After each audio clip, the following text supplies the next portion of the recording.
I never meant for him to see me like that. Standing in the kitchen, barefoot on the cool tile floor, I was fussing with the zipper of a new dress. It was crimson, brighter than anything I'd dared wear in years, and the fabric clung to curves I wasn't entirely sure I still wanted to flaunt. A sudden pang of doubt had struck as I smoothed the hem over my hips. The years hadn't been unkind, not exactly, but time always leaves its mark, doesn't it? Wrinkles near my eyes. A softness where there used to be tautness. I sighed, frustrated, craning my arm awkwardly to reach the zipper which had stubbornly snagged halfway up my back. The dress had been an impulsive purchase, something I'd picked up while wandering through the mall on a whim. It felt silly now, buying a dress with no occasion to wear it, no one to wear it for. Still, for the first time in what felt like forever, I wanted to feel beautiful, desirable, alive. That's when I heard the door. The click of the lock followed by heavy footsteps. My heart jumped, and before I could even turn around, his voice echoed through the quiet house. "Hey, I'm back." I froze. My stepson Nathan. He wasn't supposed to be home yet. He'd said he'd be gone all weekend visiting friends, leaving me to my solitude and the usual routine of quiet dinners and books in bed. I hurriedly tried to pull the zipper up again, but it wouldn't budge. The thought of him walking in and seeing me like this, half-dressed, fumbling with my clothes, made my face flush. But it was too late. Nathan appeared in the doorway, his duffel bag slung over one shoulder.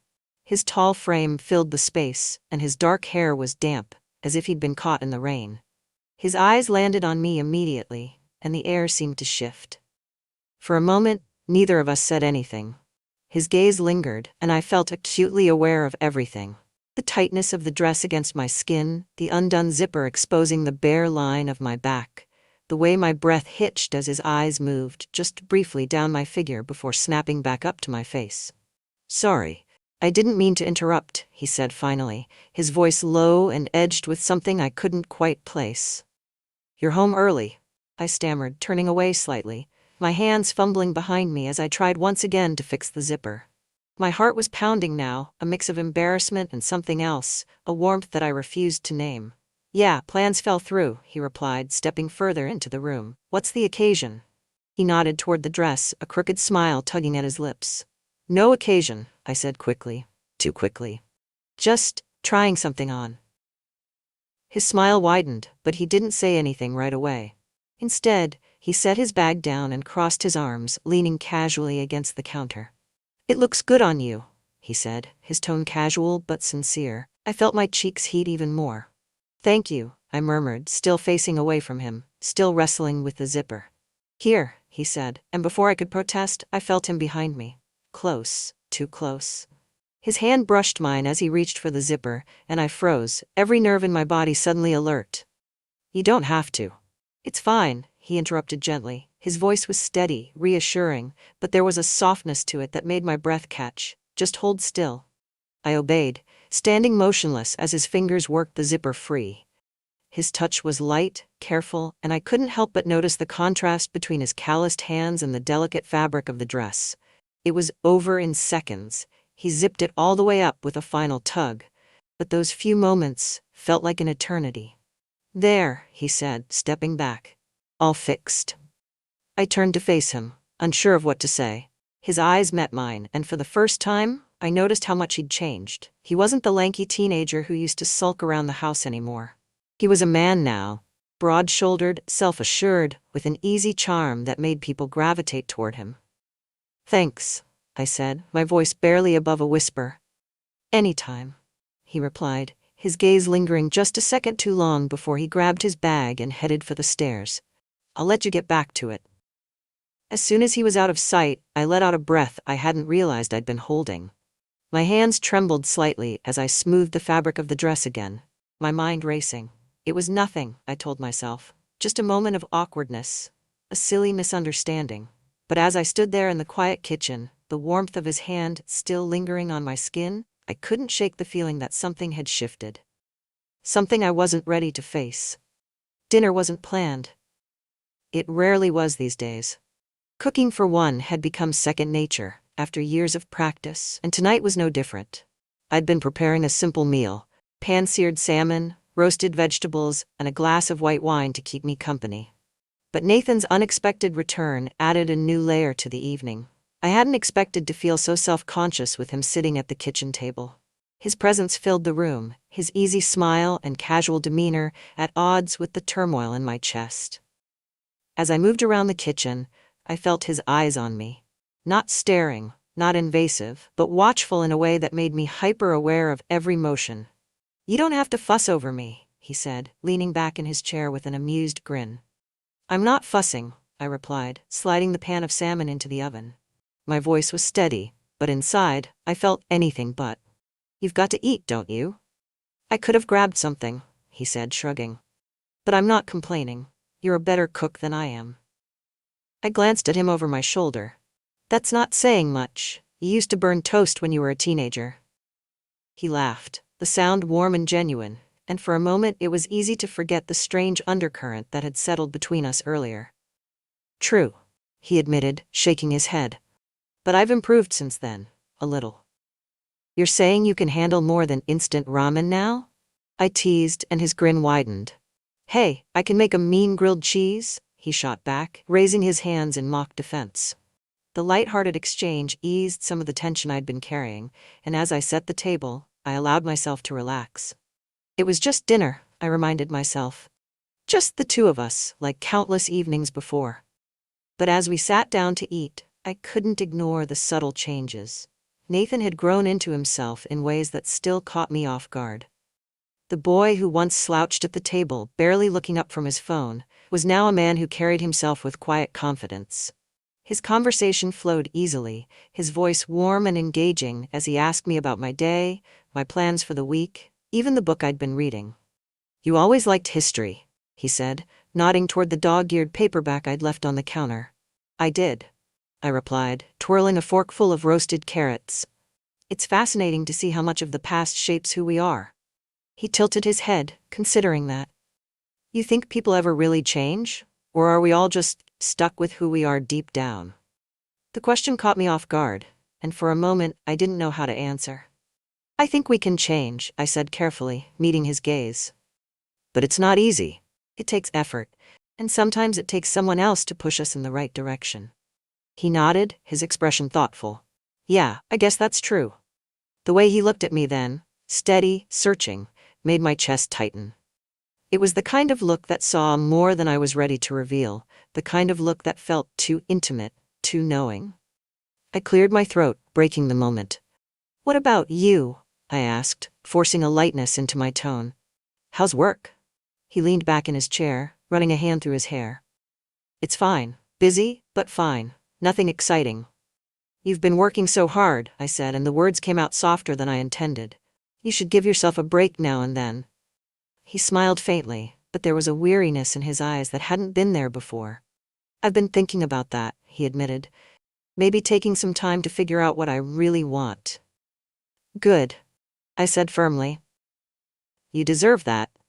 His smile widened, and for a moment, the air between us felt lighter. As the meal wound down, I gathered the plates and brought them to the sink, rinsing them under the warm stream of water. Nathan joined me, leaning against the counter with a dish towel in hand. "You don't have to do that," I said, glancing at him. He shrugged. "I don't mind." We worked in comfortable silence for a while, but when our hands brushed as I handed him a plate, I felt it again. That quiet spark, unexpected and undeniable. I pulled back quickly, turning my attention to the next dish, but my pulse had already quickened.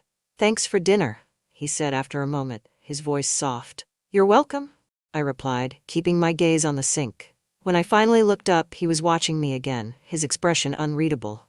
For a moment, I thought he might say something, but instead, he simply smiled and set the last dish on the drying rack. "Good night," he said, his tone lingering. "Good night," I murmured, my voice barely audible over the hum of the dishwasher. As I stood there alone in the quiet kitchen, I pressed my hands against the cool edge of the counter, trying to steady myself. The house felt too big, too empty, and the warmth he'd left behind seemed to echo in the silence. And for the first time in years, I wasn't sure if the loneliness I felt was entirely my own. The rain started late that night, a steady patter that drummed softly against the windows and filled the house with a soothing, rhythmic sound. I had settled into the living room with a cup of tea, the glow of the lamp casting a warm circle of light over my book. But I wasn't reading. I had tried. My eyes moved over the words on the page, but none of it registered. My thoughts kept drifting back to dinner, to the sound of Nathan's laugh, the way his hand had lingered over mine just long enough to make me wonder if I'd imagined it. It was nothing, I told myself again, for what felt like the 100th time that evening. He was being kind, helpful, polite. But my body refused to let the memory go, and with every passing moment, I felt more restless, more on edge. I sighed, closing the book and setting it aside. The rain outside had picked up, and a faint roll of thunder rumbled in the distance. As I stood and stretched, my gaze fell on the pile of dishes still sitting in the drying rack in the kitchen. Something to keep my hands busy, I thought. Maybe it would distract me.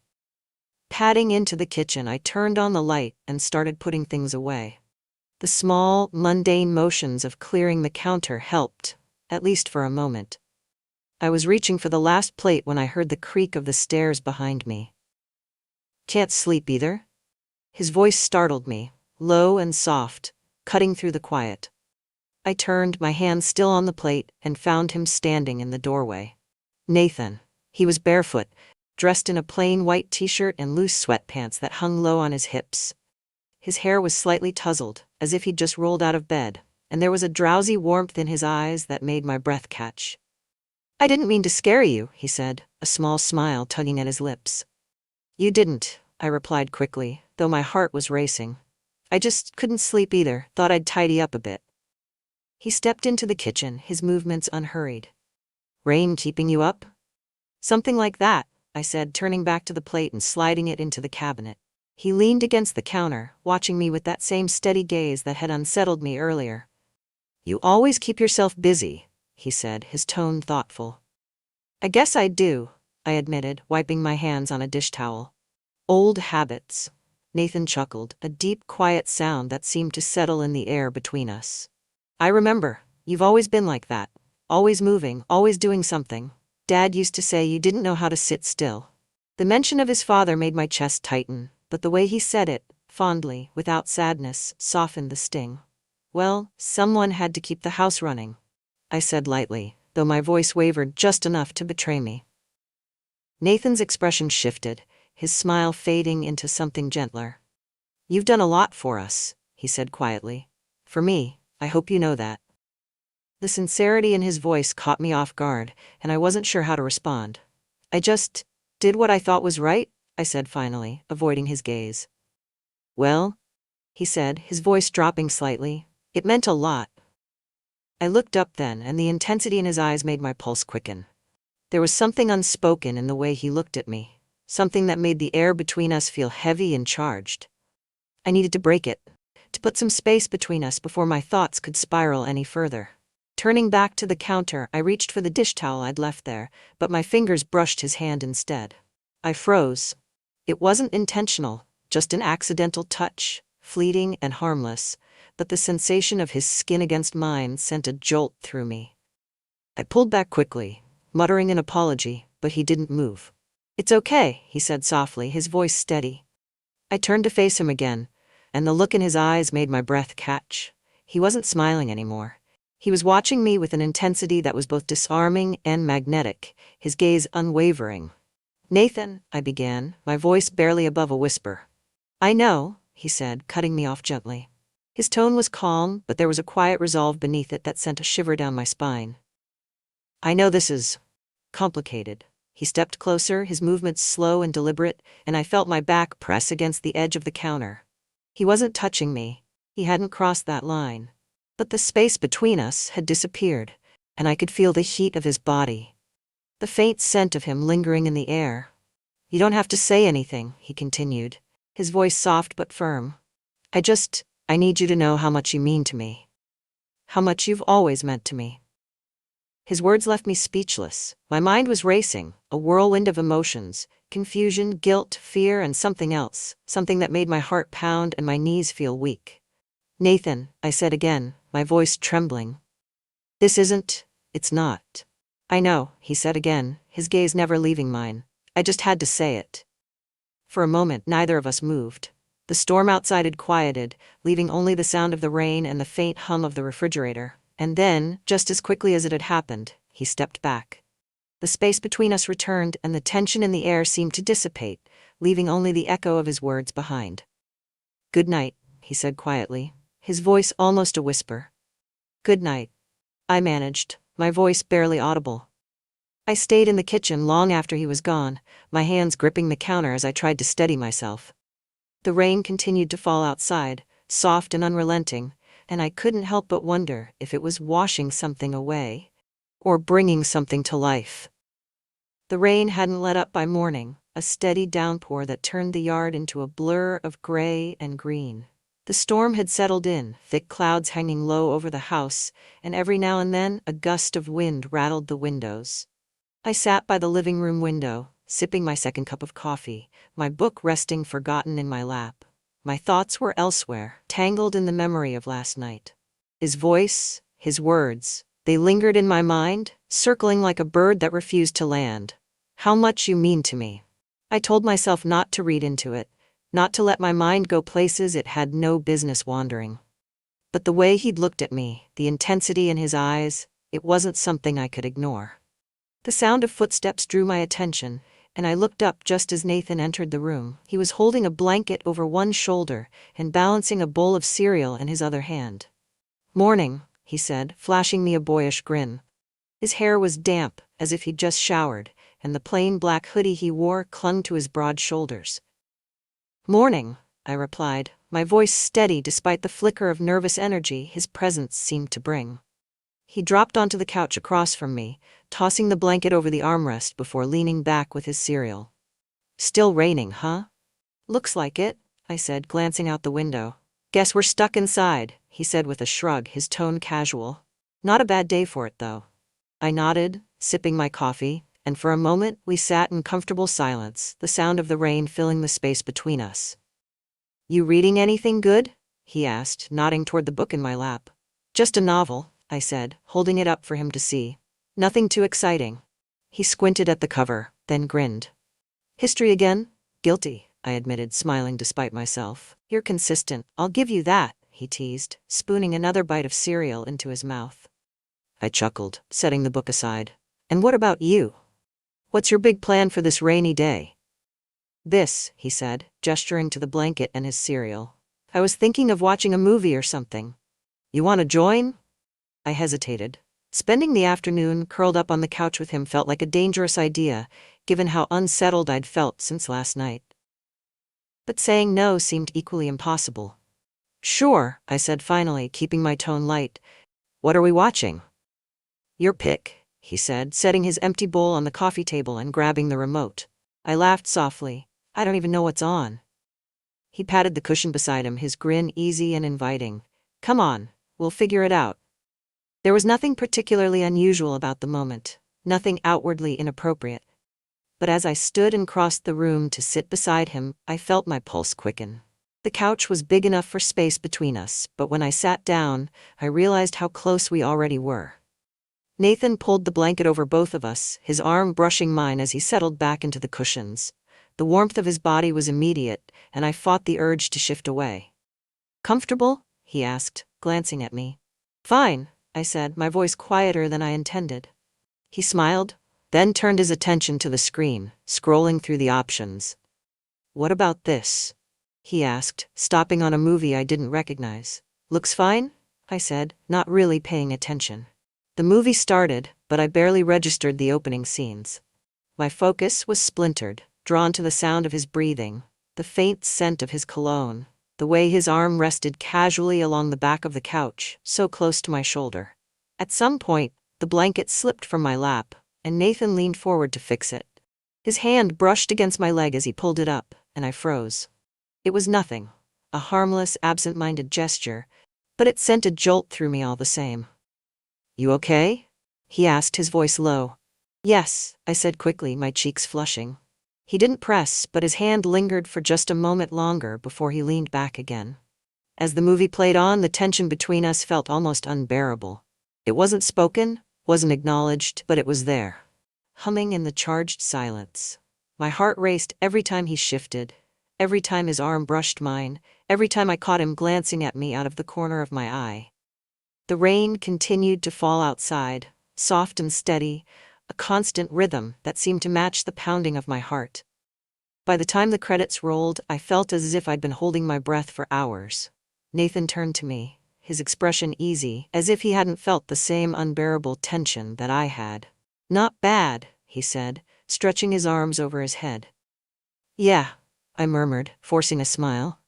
As he stood and gathered the blanket, I stayed on the couch, watching the rain streak down the window. The quiet weight of the afternoon still pressed heavily against me, and I couldn't shake the feeling that something was building. Something neither of us knew how to stop.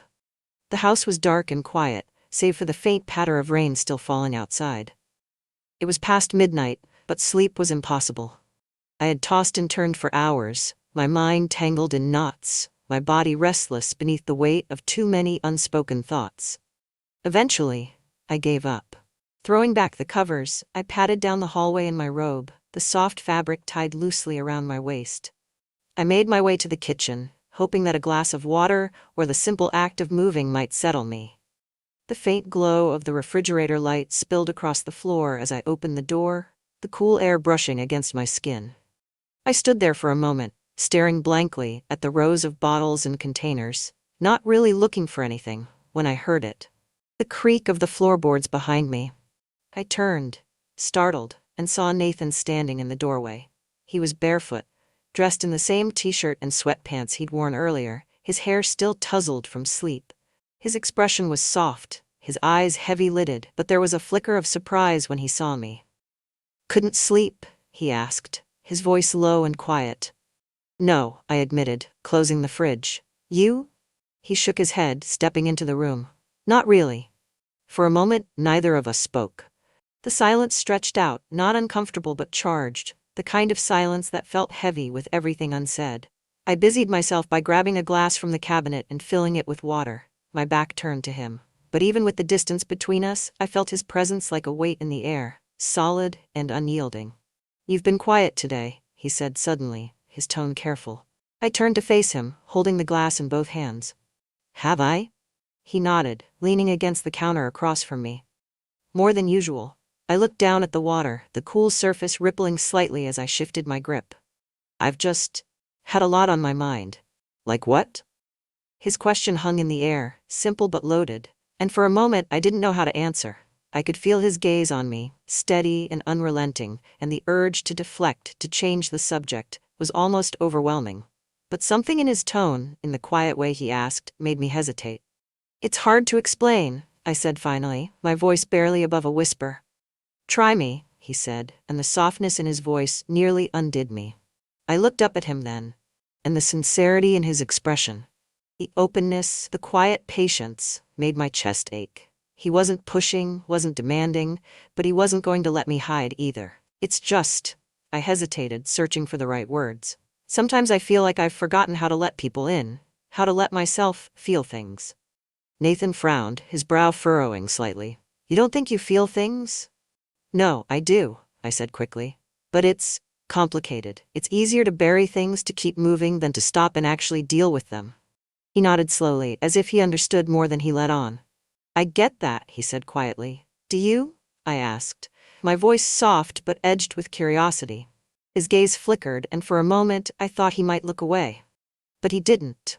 Instead, he stepped closer, closing the distance between us until there was only the counter between us. "I do," he said, his voice steady. "It's easier to pretend you're okay, to keep things bottled up, than to risk whatever happens when you let it all out." The way he said it, the quiet conviction in his tone, made my heart ache. There was more to his words than he was saying, more to the look in his eyes than I could understand. "Nathan," I began, but he cut me off, his voice firm but gentle. "Let me finish," he said, taking a deep breath. "I've been keeping things in for a long time. I thought I could just ignore them, move on, act like they didn't matter. But I can't anymore." My pulse quickened, my breath catching as his words sank in. "What are you trying to say?" I asked, my voice barely audible. He hesitated for a moment, his jaw tightening, and I could see the struggle in his expression, the push and pull of everything he wanted to say and everything he was afraid to admit. I care about you, he said finally, his voice low but resolute. More than I should, more than I ever expected to. His confession hit me like a wave, the weight of his words crashing over me and leaving me breathless. I opened my mouth to respond, but no words came. I know it's not fair, he continued, his tone quieter now, almost apologetic. I know it's complicated, but I can't keep pretending I don't feel this way. The vulnerability in his voice, the raw honesty, made my chest tighten. I could feel my own emotions bubbling to the surface, the years of loneliness, of yearning, crashing against the walls I'd built around myself. Nathan, I said softly, shaking my head. This isn't. I know, he said, cutting me off again. I know it's not simple, and I know what you're gonna say, but I needed you to know. For a moment, the room was silent, the rain outside the only sound. I could feel the tears stinging at the corners of my eyes, and I blinked them away, my hands trembling slightly as I set the glass down on the counter. I don't know what to say, I admitted, my voice breaking. You don't have to say anything, he said, his gaze unwavering. I needed to be honest with you. His words hung in the air, heavy and unrelenting, and I felt something inside me shift, something I couldn't ignore. The rain had stopped by morning, leaving behind a heavy mist that clung to the windows and softened the light spilling into the kitchen. But the house didn't feel lighter. If anything, the air inside was thicker, weighed down by the memory of Nathan's confession. I had spent most of the day avoiding him, retreating to my room under the guise of cleaning out old boxes. In truth, I hadn't touched a single thing. I couldn't. His words echoed in my head, over and over, refusing to give me peace, more than I should. The weight of it sat in my chest like a stone, pulling at every corner of my thoughts. I told myself it was just the vulnerability of the moment, the late hour, the rain-soaked quiet that had loosened his tongue. But a deeper part of me knew that wasn't true. There had been too much honesty in his voice, too much certainty in his eyes. By mid-afternoon, I gave up on pretending. I wandered downstairs, restless, hoping to find something, anything, to occupy my hands, to drown out the noise in my head. But as I stepped into the living room, I stopped short. Nathan was there. He was sitting on the couch, his elbows resting on his knees, his head bowed. He hadn't noticed me yet, and for a moment, I considered slipping back upstairs. But something in his posture, the tension in his shoulders, the way his hands were clasped tightly together, made me stay. Nathan? He looked up, startled, and for a brief moment, his expression was open, raw. Then it shifted, his face smoothing into something calmer, more controlled. Hey, he said, leaning back against the couch. Everything okay? I asked, though I already knew the answer. He shrugged, a small, half-hearted gesture. Yeah, just thinking. I hesitated, the silence between us stretching out like a taut wire. Finally, I moved closer, perching on the edge of the armchair across from him. About last night? I asked quietly. He nodded, his gaze dropping to his hands. Yeah. I wanted to say something, anything that might ease the tension between us, but the words wouldn't come. Instead, I found myself watching him, the way his jaw tightened, the way his fingers flexed against each other. I'm sorry, he said suddenly, his voice breaking the quiet. I didn't mean to make things weird. You didn't, I said quickly, though the lie felt heavy on my tongue. He looked up then, his eyes meeting mine, and the intensity in his gaze made my breath catch. I did, he said firmly, and I'm sorry for that, but I'm not sorry for being honest. The conviction in his voice sent a shiver through me, and I felt my defenses faltering, the carefully constructed walls I had spent years building beginning to crack. Nathan, this is complicated, I said, my voice trembling. I know, he said, his tone softer now, but that doesn't make it any less real. I opened my mouth to respond, to say something, anything, that might diffuse the moment, but he stood before I could speak. Let me show you something, he said, his voice quieter now, almost hesitant. Before I could ask what he meant, he walked over to the window and gestured for me to join him. Reluctantly, I stood, my steps slow and uncertain as I crossed the room. When I reached him, he turned to face me, his expression unreadable. Do you remember when we planted that tree? He asked, nodding toward the oak in the yard. I glanced out the window, the memory surfacing unbidden. Of course, I said softly. It had been years ago, not long after I'd married his father. Nathan had been a teenager then, all gangly limbs and quiet defiance. We had planted the tree together as a family, the three of us digging into the soil, laughing and teasing each other as we worked. "It was supposed to be Dad's tree," Nathan said, his voice distant. "But now every time I see it, I think of you." I looked at him, startled by the admission.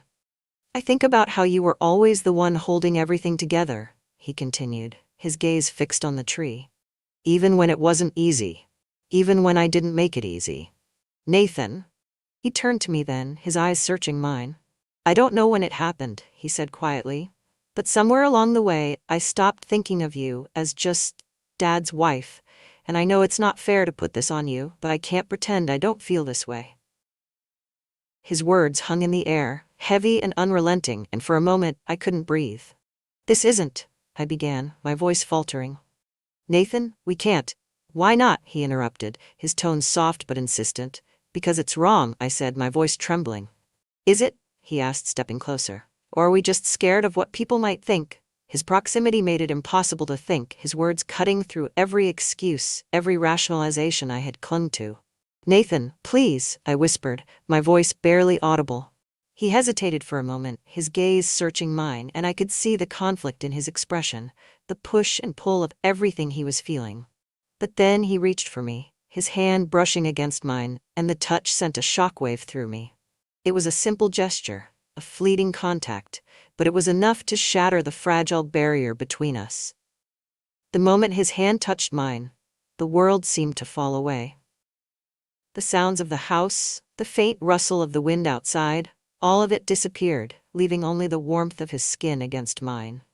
It was such a simple thing, such a small gesture, but it carried the weight of everything unspoken between us.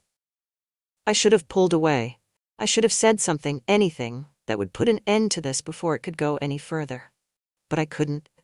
I stood there, frozen as his fingers brushed mine again, lingering just long enough to make my pulse quicken. My heart was pounding in my chest, a wild, erratic rhythm that I couldn't control. "Nathan," I whispered, my voice trembling. He stepped closer, his movements slow and deliberate, as if he were afraid to startle me. His hand slid up my arm, his touch light but firm, and I felt a shiver run through me. "You don't have to say anything," he said softly, his voice steady and calm. "Just tell me to stop, and I will." I opened my mouth, but no words came. My mind was a whirlwind of emotions, fear, guilt, longing, all colliding in a chaotic storm that left me unable to think clearly. He took another step, closing the distance between us until I could feel the heat of his body. His hand moved to my cheek, his thumb brushing lightly against my skin, and the tenderness of the gesture made my breath catch. "You mean so much to me," he murmured, his eyes locked on mine. "More than you'll ever know." Tears stung at the corners of my eyes, and I blinked them away, my hands trembling at my sides. "This isn't right," I said weakly, but even as I spoke the words, they felt hollow. "Maybe not," he said quietly, his thumb still tracing gentle circles on my cheek. "But it feels right, doesn't it?" I couldn't answer. My mind was screaming at me to pull away, to put an end to this before it could spiral any further out of control. But my body betrayed me, leaning into his touch, drawn to the warmth and the comfort he offered. Before I could think better of it, his lips brushed against mine. It was tentative at first, almost hesitant, as if he were giving me one last chance to pull away. But I didn't. I couldn't. Instead, I let myself sink into the kiss, my eyes fluttering shut as the tension between us broke like a dam. His hand slid to the back of my neck, pulling me closer, and the kiss deepened, becoming something fierce and desperate. It was as though all the emotions we had been holding back, the fear, the longing, the confusion, poured out in that single, unrestrained moment. His lips were warm and insistent, his touch firm yet reverent, and I found myself clinging to him, my hands fisting in the fabric of his shirt. "Nathan," I breathed against his lips, the sound of his name trembling with both a plea and a surrender. He pulled back slightly, just enough to meet my gaze, his forehead resting against mine. "Tell me to stop," he said again, his voice raw. "Tell me, and I'll walk away. I swear I will." I should have told him. I should have said the words that would have ended this. But the look in his eyes, the vulnerability, the longing, it undid me. "I can't," I whispered, my voice breaking. "I can't." The admission was all he needed. His hand slid down to my waist, pulling me against him, and I felt his breath hitch as I responded in kind, my arms wrapping around his neck. He kissed me again, harder this time, his lips moving with an urgency that sent a spark of heat coursing through me. I felt myself backing up, my legs hitting the edge of the couch, and then we were sinking into the cushions. His weight pressing me down, in a way that felt both overwhelming and impossibly right. His hands roamed carefully, reverently, tracing the curve of my hip, the line of my thigh, as though he were memorizing every inch of me. My robe fell open, the loose knot at my waist coming undone, and I shivered as his fingers brushed against bare skin. "You're beautiful," he murmured, his voice thick with emotion.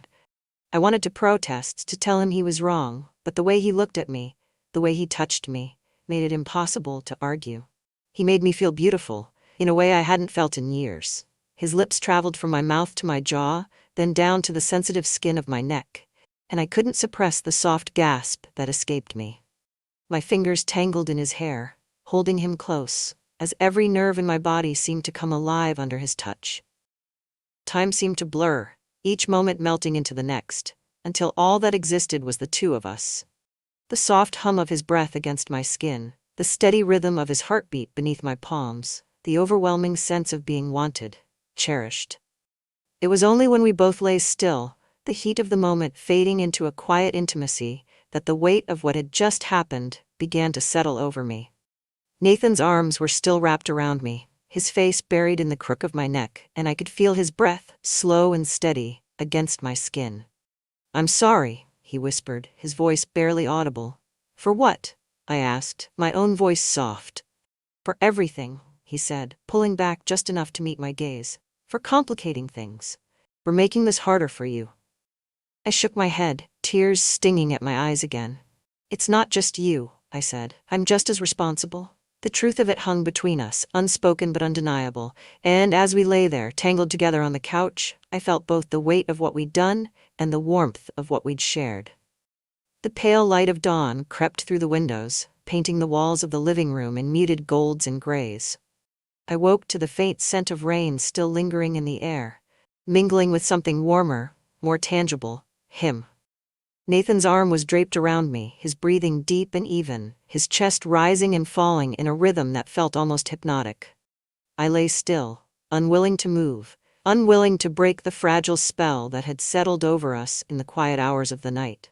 But as the light grew stronger, the weight of reality began to press against me, relentless and unavoidable. The warmth of his body, the way his hand rested lightly on my waist, it wasn't just comforting, it was a reminder. What had we done? My chest tightened as the memories of last night came rushing back in vivid detail. The look in his eyes, the way his voice had trembled when he said my name, the way I had let myself fall into his arms despite every warning bell in my head. I closed my eyes, a wave of guilt crashing over me, and slowly began to pull away. "Nathan," I whispered, my voice barely audible. He stirred, his brow furrowing slightly as his eyes fluttered open. For a moment he looked at me as if he didn't quite remember where he was. But then his gaze softened, a small, sleepy smile curving his lips. "Good morning," he murmured, his voice rough with sleep. I couldn't bring myself to return the smile. "We need to talk." The words were like a splash of cold water, and I saw the shift in his expression, the way the warmth in his eyes dimmed as reality began to sink in for him too. "Yeah," he said quietly, sitting up and running a hand through his tousled hair. I pulled the robe tighter around me, suddenly feeling exposed in a way that had nothing to do with my appearance. I sat on the edge of the couch, my hands clasped tightly in my lap, and stared down at the floor as I searched for the right words. "This can't happen again," I said finally, my voice trembling. Nathan didn't respond right away. When I glanced at him, he was watching me with an expression I couldn't quite read, something between sadness and resolve. "Why not?" he asked softly. His question caught me off guard and I hesitated, my thoughts racing. "Because it's not right," I said. "Because it's complicated. You're my stepson, Nathan." He shook his head, his jaw tightening. "I'm not a kid anymore, you know that." "That doesn't change anything," I said, my voice breaking. "People wouldn't understand." "Do you care what they think?" he asked, his tone sharp but not unkind. Or are you just scared? His words hit me like a blow, and I felt a flush of anger rise in my chest. Anger at him for saying it, and anger at myself because I knew there was truth in what he said. Of course I'm scared, I snapped, my voice louder than I intended. This isn't just about me, Nathan. This affects you too, your family, your future, everything. He stood then, pacing the room, his hands clenched into fists at his sides. You're making it sound like I don't know what I'm doing, he said, his voice low. Like I haven't thought about this. But I have. For months, and I'm not saying it'll be easy, but you're worth it. His words made my heart ache, and for a moment, I couldn't speak. The vulnerability in his voice, the quiet conviction, it was almost too much to bear. Nathan, I said softly, standing and reaching for him. You don't know what you're asking. He turned to face me, his eyes searching mine.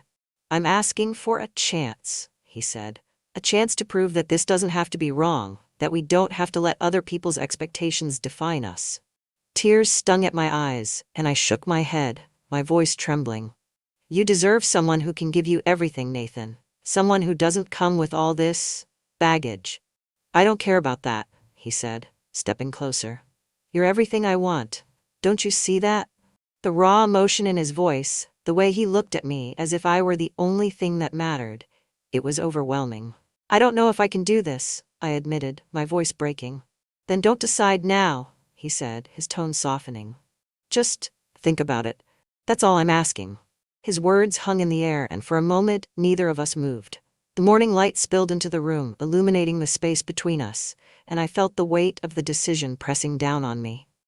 I need time, I said finally, my voice barely above a whisper. Nathan nodded, his expression a mix of hope and resignation. Take all the time you need, he said quietly. He stepped back, giving me space, and I felt both relief and a strange sense of loss as the distance between us grew. As he turned and walked toward the stairs, I stood there in the quiet, my thoughts a tangled mess of guilt, fear, and something else. Something I wasn't ready to name. The sound of his footsteps faded, leaving me alone in the golden light of the morning, and I couldn't help but wonder if I would ever find the strength to make the choice that lay ahead. The house was quiet again, the kind of stillness that settles in when everyone else has gone about their day. Nathan had left the house an hour ago, saying he needed some air, leaving me with the echoes of his words and the weight of my own thoughts. I sat in the small nook by the kitchen window, a steaming cup of tea growing cold in my hands, and stared out at the backyard. The oak tree stood tall in the center of the yard, its branches stretching wide and strong, droplets of rain still clinging to its leaves. It had grown so much over the years, its roots pushing deep into the soil, its trunk thick and steady. I thought of the day we'd planted it, the hope it had symbolized then. I closed my eyes, letting the memory wash over me. Nathan had been just a boy back then, his face still soft with the remnants of childhood. He'd sulked about being dragged into yard work, but by the end of the day his laughter had rung through the air as he patted down the soil with his hands, his cheeks smudged with dirt. It was so easy to remember him that way, to cling to the version of him that was safe and uncomplicated. But that wasn't who he was anymore. He wasn't a boy. He hadn't been for a long time. I opened my eyes and sighed, my fingers tightening around the mug. Nathan's words replayed in my mind, over and over. I'm asking for a chance to prove this doesn't have to be wrong. What would that even look like? A life where we stopped pretending, where we stopped hiding. I thought about the whispers, the judgment, the way people would look at us if they ever knew. I thought about the risk of losing him altogether, of driving him away if I refused to acknowledge the truth of what had grown between us. But more than that, I thought about what it would mean for me. For years I'd told myself that my role was to care for others, to be the steady one, the reliable one. I had been a wife, a stepmother, a caretaker, but I hadn't allowed myself to think about what I wanted, not really. Not since his father had passed. And now here I was, standing at a crossroads I hadn't expected, faced with a choice that felt impossible. I set the mug down on the table and pressed my fingers to my temples, trying to make sense of the storm raging inside me. It wasn't just about him. It wasn't just about us. It was about everything I had denied myself for so long. The warmth of his touch, the way he had looked at me last night, The way he had made me feel wanted, seen, alive. It had shaken something loose in me, something I hadn't even realized I'd been missing. And yet, the fear lingered. What if we were wrong? What if this was just a fleeting moment, something born out of loneliness and longing? What if giving in to this would only lead to more pain, for both of us? I didn't have the answers. The sound of the front door opening pulled me from my thoughts. I looked up as Nathan stepped into the room, his hair damp from the mist outside, his expression unreadable. "I didn't mean to interrupt," he said quietly, his voice careful. "You're not," I replied, my voice just as soft. He hesitated, his eyes flicking to the cup of tea on the table, before he stepped closer. "I just wanted to check on you," he said. "Make sure you're okay." I nodded, though I wasn't entirely sure it was true. "I'm fine." The silence between us stretched out thick with everything we weren't saying. I could see the tension in his posture, the way his hands curled into loose fists at his sides, as if he were bracing himself for something. "Nathan," I began, my voice trembling slightly. He looked at me, his eyes filled with that same raw honesty that had undone me last night. "Yeah?" I took a deep breath, my hands clenching in my lap. "I don't know what the future looks like. I don't know if this is something we can ever really have." His jaw tightened, but he didn't look away. "But," he prompted, his voice low. "But I can't ignore how I feel," I admitted, my voice breaking. "I don't know what that means yet, but I know I can't pretend it isn't there." For a moment, he didn't say anything. Then he stepped closer, his movements careful, as if he were afraid of scaring me off. "That's all I needed to hear," he said quietly. I felt the tears welling up again, and I looked away, blinking them back. "This isn't going to be easy," I said, my voice shaking. "I'm not afraid of hard," he said, his tone firm. "I'm afraid of losing you." The sincerity in his voice broke something in me, and I felt a sob rise in my throat. He reached for my hand, his touch warm and steady, and I let him take it, my fingers trembling in his. For a long moment we just stood there, the silence between us filled with all the things we couldn't yet say. "I don't know what happens next," I said finally, my voice barely above a whisper. "Neither do I," he replied, his thumb brushing against the back of my hand. "But we'll figure it out, together."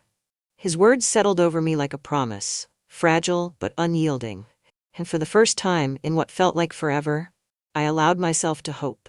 As the morning light spilled across the room, I held onto his hand a little tighter, letting the warmth of it steady me. Whatever came next, I knew it wouldn't be easy. But for now, in this quiet moment, I let myself believe that it might just be worth it.